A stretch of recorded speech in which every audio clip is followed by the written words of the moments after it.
Le Niger appartient à l'Union européenne. Ils n'ont qu'à rester tranquilles chez eux. Est-ce que nous, on s'est déjà ingéré dans leurs affaires? Bazoum, il est nigérien, non? Ou il est de l'Union européenne? Qu'ils nous disent. Si c'est un agent qu'ils avaient placé, qui n'est pas nigérien, qui est venu pour une mission, ils n'ont qu'à nous dire. Si on va remettre leur agent, on va voir qu'est-ce qu'on va faire avant de remettre ou pas. Il faut que ça s'arrête maintenant.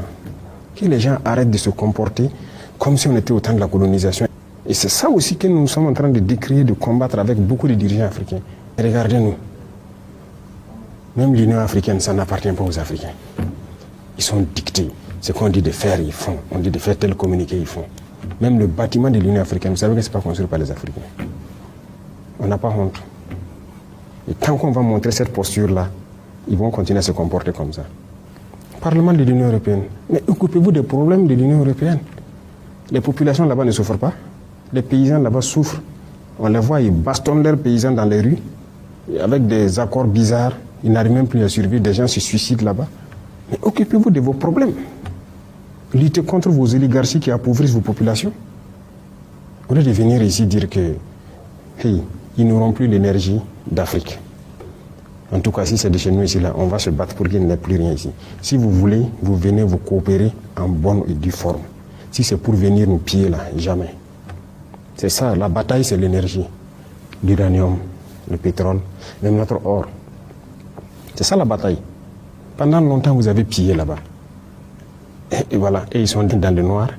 Vous, vous êtes dans la lumière, vous faites tout ce que vous voulez. Mais attendez. Ok, on se prépare.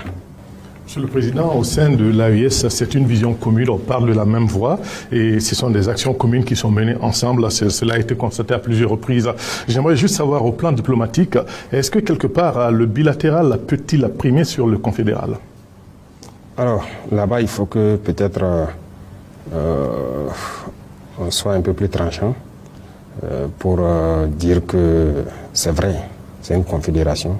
Chaque pays peut développer ses relations bilatérales et tout. Mais quelque part, si ça doit avoir un impact sur la confédération, il faut qu'on puisse freiner. Et là, ça demande de la sincérité d'abord entre nos dirigeants, de la sincérité dans nos politiques internes, pour pouvoir éviter qu'un cheval de Troie ne se glisse à travers une coopération bilatérale dans l'organisation. C'est un sujet qui est d'accord. Nous sommes en train de... On se concerte là-dessus et je pense que d'ici là, on aura une